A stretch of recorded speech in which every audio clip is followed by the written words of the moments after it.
Hey guys, Assalamu alaikum. Welcome back to another brand new video.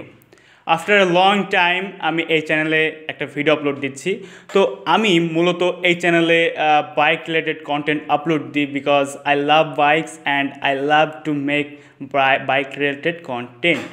তো bike related content এই ইদানিং একটু বানানো হচ্ছে না, কারণ আমার একটা নতুন একটা চ্যানেল এবং পেজ খুলছি যেটার নাম হচ্ছে শাফি ভাই, যেটার লিঙ্ক আমি ডেসক্রিপশনে দিয়ে দেবো।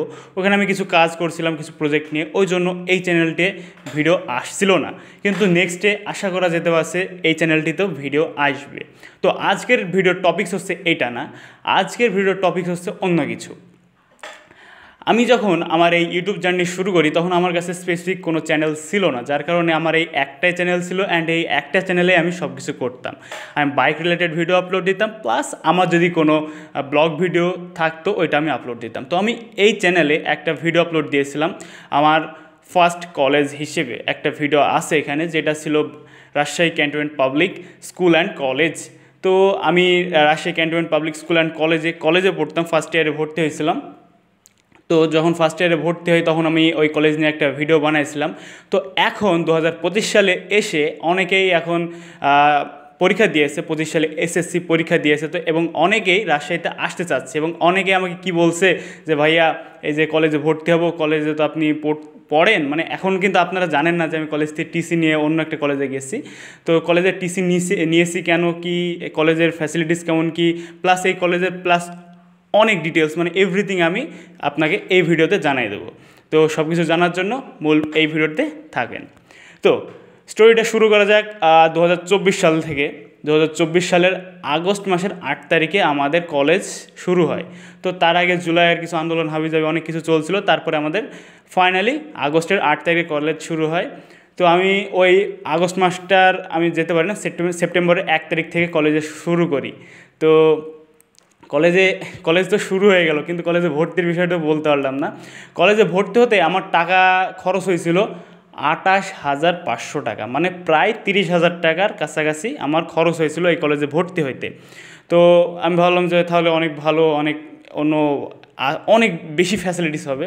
হ্যাঁ, তো ভর্তি হলাম কলেজে। ভর্তি হওয়ার পরে আমি প্রথম 1 মাস আমি একটু মানে ফ্যামিলিগত একটু সমস্যার কারণে আমার আব্বু অসুস্থ ছিল, যার কারণে আমি কলেজে 1 মাস অ্যাটেন্ড করতে পারি নাই। সেপ্টেম্বরের 1 তারিখ থেকে কলেজে অ্যাটেন্ড করছিলাম। তো তখন আমার 9,000 টাকা আমার জরিমানা আসছিল, কারণ এই কলেজের প্রচুর নিয়ম, প্রচুর এগুলো যদি আপনারা ভঙ্গ করেন তাহলে কিন্তু অনেক টাকা জরিমানা দেওয়া লাগবে ওদের। আমি সব কিছু বলছি 1 বাই 1। তো এই 9,000 টাকা জরিমানা আসছিলো। তো স্যারকে আমি বলি এই সব বিষয়ে। পরবর্তীতে স্যার বলে গিয়ে তোমার আব্বু অসুস্থতার প্রপার ডকুমেন্ট এবং একটা দরখাস্ত আমাদের সাবমিট করতে। তো আমি আব্বুর প্রেসক্রিপশন হাবিজাবি সব কিছুই আমি নিয়ে দরখাস্ত লিখে পিন আপ করে আমি কলেজে ওটা জমা দিই। তারপরে তারা ওটা দেখে হ্যাঁ মনে করে যে হ্যাঁ যুক্তিসঙ্গত আছে, তারপরে ওটা আমার মাফ করে দেয়। তারপরে এবার ক্যান্টনমেন্টে ক্লাস শুরু করলাম। এগুলো প্রথম অনেক ভালো ছিল, নতুন নতুন বন্ধু হইলে হাবিজাবি, ক্লাসেও অনেক ভালো ছিল। পরে আস্তে আস্তে ভাই বিষয়টা কি আসছে, অনেকেই চলে যাচ্ছে কলেজ থেকে। কি কারণে? প্যারা প্লাস টাকা পয়সা। তো আমার কাছে কলেজের কোনো প্যারা মনে হতো না, কারণ আমি আগে যে স্কুলে পড়তাম সেখানে মানে সেম রুলসই ফলো করতো ক্যান্টনমেন্টের মতনই। তো আমার কাছে তেমন কোনো প্যারা হয় না, কিন্তু মেন প্যারাটা হচ্ছিল আপনার বেতন প্লাস অন্যান্য জরিমানাতে অনেক বেশি এক্সপেন্সিভ।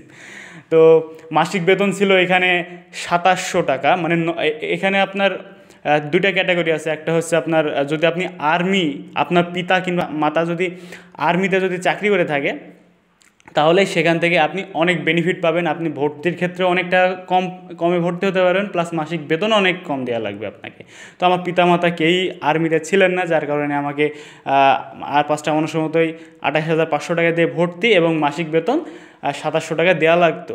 তো এইভাবে চলতো। তারপরে সকাল 7টার সময় কলেজ, ওই সকাল 7টা দিয়ে কলেজ, দুপুর 1টা কি 1:30 দিয়ে কলেজ ছুটি হতো।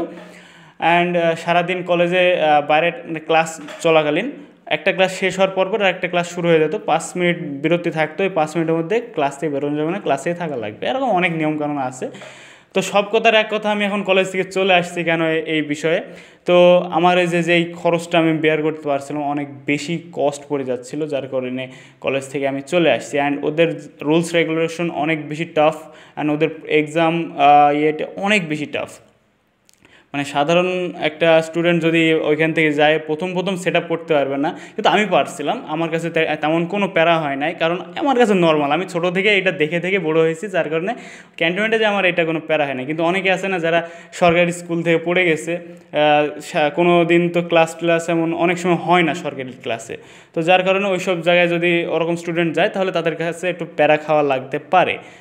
আর যারা একটু প্রাইভেট স্কুল থেকে এরকম নিয়মের মধ্যে থেকে গেছে তাদের কাছে ওরকম প্যারা লাগবে না, কিন্তু খরচের দিক থেকে যদি একটু থাকে আপনাদের, মানে একটু আর্থিকভাবে সমস্যা থাকে, তাহলে কিন্তু এখানে একটু খরচটার বিষয়টা একটু মাথায় রাখতে হবে। অনেক বেশি খরচ এবং নিয়ম ভাঙলে অনেক বেশি প্যারা। আরেকটা মজার বিষয় বলি, যদি ভাই ওইখানে যদি ক্যান্টনমেন্টে যদি জানতে পারে যে আপনি রিলেশন করেন, তারপর ক্যান্টনমেন্টে কোনো মেয়ের সাথে, মানে আপনার ক্লাসমেটের সাথে অনেক সময় হয় না রিলেশন বা ভালো লাগে ভালোবাসা হয়ে যায়, যদি এরকম ধরা পড়েন ভাই, বাপ মা ডাকা থেকে শুরু করে যতখানি অপমান করা যেতে পারে সব করবে, প্লাস জরিমানাও নিতে পারে। 2000 টাকা জরিমানা আমি শুনছিলাম। তো এরকম বহুত কাহিনী হয় ক্যান্টনমেন্টে। ইনফ্যাক্ট ওরা নিজেরাও ক্লেম করে যে এটা স্কুল না, স্কুল কলেজ না, এটা জেলখানা। যদি থাকো তাহলে সেই রকমভাবে তোমাকে মানসিকভাবে প্রিপেয়ার হওয়া লাগবে, তারপরে এখানে তুমি থাকতে পারবে, না হলে চলে যেতে হবে। এরকম বহুত কাহিনী টাহিনী আছে।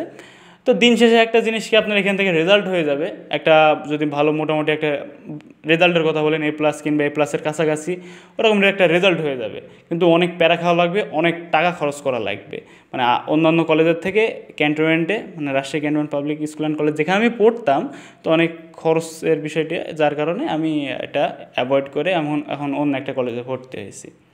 তো আশা করি বিষয়গুলো বুঝতে পারছেন। তো আপনারা যদি টাকা পয়সার বিষয়ে যদি কোনো সমস্যা না থাকে তাহলে কলেজে ভর্তি হতে পারেন। প্লাস যদি নিয়ম মেনটেন করে যদি চলতে পারেন, যদি নিয়ম নিয়ে কোনো প্যারা খাওয়া না লাগে যে কিসের নিয়ম, আমি কোনো নিয়ম আমার সমস্যা নেই, যে নিয়ম দেবে আমি সেই নিয়মে চলতে পারবো, তাহলে কোনো সমস্যা নেই। মানে এই দুটা বিষয় যদি মাথায় রাখেন তাহলে আপনি ক্যান্টনমেন্টে টিকতে পারবেন। মানে জাস্ট একটা কেমন বলবো, একটা রোবটের মতো একটা লাইফস্টাইল আপনাকে লিড করা লাগবে। রোজ সকাল 7টার সময় ঘুম থেকে উঠতে হবে, কলেজে সারাদিন, তারপর কলেজ থেকে এসে বাসায় একদম কলেজের সব পড়াগুলো, ভাই অনেক অনেক প্রেশার দেয় ওরা, পড়াশোনার বিষয়ে প্রচুর পড়াশোনা দেয়। মানে সারাদিন ওই পড়াশোনার ভিতর থেকে অনেক প্রেশারাইজডের মধ্যে থাকা লাগবে। দেন এইভাবে আপনাকে পুরো 2টা বছর কাটাই দিতে হবে। তারপরে আপনি কি হবে, একটা রেজাল্ট হাতে পেয়ে যাবেন অ্যান্ড আপনি অনেক খুশি। তারপরে আপনি নিজের অ্যাডমিশন, তারপরে হাবিজাবি যেগুলো করবেন না করবেন আপনার ইচ্ছা সেটা। হ্যাঁ, আরেকটা সুযোগ আছে কিন্তু ক্যান্টনমেন্টে, ওইখানে আপনি কোকারিকুলাম অ্যাক্টিভিটিস করতে পারবেন, যেমন স্কাউটস, তারপরে অ্যাক্টিং, ডান্স এগুলো করতে পারবেন। কিন্তু এগুলো করতে গেলেও কিন্তু অনেক নিয়ম আছে। কেমন নিয়ম? এগুলো করতে গেলে আপনাকে ক্লাসের পড়া করে তারপরে করতে হবে, আপনাকে আলাদা কোনো আরকম সুযোগ সুবিধা দিবে না এরা, যে তুমি গান গাও ভালো, তোমাকে গানের জন্য সুযোগ করে দিব, তুমি ভালো অ্যাক্টিং করো, তুমি ভালো স্কাউট করতে পারো, তুমি ভালো লিডিং করতে পারো, লিডার হওয়ার আছে, অ্যাবিলিটি আছে, তুমি সব কিছু করো, কিন্তু পড়াশোনাকে মেনটেন করো। ওই যেগুলো বললাম ওই সব স্ট্রাগল মেনটেন করে তারপরে আপনাকে আপনার ওই যে কোকারিকুলাম অ্যাক্টিভিটিস করতে হবে। এখানে আলাদা কোনো স্কোপ দেওয়া হবে না। তো আশা করি আপনারা বুঝতে পারছেন। যদি যেতে চান, আপনার নিজ ইচ্ছায় আপনি ভর্তি হইতে পারেন। তো আপনারা, মানে এই ভিডিওটা করার মেন উদ্দেশ্য হচ্ছে, আপনারা অনেকে আমার ইনবক্সে কিংবা কমেন্টে বলছেন যে কেমন কি হবে না হবে, খরচ কেমন কি পড়তে পারে, তা আমি বলেই দিলাম। তো আরেকবার একটু সামারাইজ করে দিই। কলেজে ভর্তি হইতে আপনাদের টাকা লাগবে হচ্ছে 28,500 টাকা, যেটা আমি গত বছর হয়েছিলাম। এখন কত কি আমি ঠিক জানি না, আমি যেটুকু জানি ওইটুকু আপনাদের বলছি। মাসিক বেতন লাগবে 2700 টাকা, প্লাস একটু প্যারা খাওয়া লাগবে, প্লাস আপনাকে তাদের নিয়ম অনুযায়ী চলা লাগবে। তো লাস্ট আমি একটা ছোট্ট একটা আপডেট দিয়ে দিই। আমি যখন আমার ফর্মে, মানে আমার শাখাতে যখন আমি ছিলাম, তখন আমরা ভর্তি হয়েছিলাম 68 জন। হ্যাঁ, 68 জন ছিলাম। তো লাস্ট কিছুদিন আগে আমি আমার ক্যান্টনমেন্টে কিছু ফ্রেন্ডদের সাথে কথা হয়েছিল, তো তখন ওরা বললো নাকি এখন 34 জন না কতজন আছে, মানে অর্ধেকেরও কম এখন স্টুডেন্ট আছে, সবাই চলে গেছে। এখন কেন চলে গেছে ওটা আপনারাই ভালো জানেন। তো আজকে ভিডিওটা ছিল এই পর্যন্তই। যদি ভিডিও ভালো লাগে অবশ্যই লাইক করবেন, চ্যানেল নতুন হলে অবশ্যই সাবস্ক্রাইব করে আমাদের ফ্যামিলি মেম্বার হয়ে যাবেন। টাটা।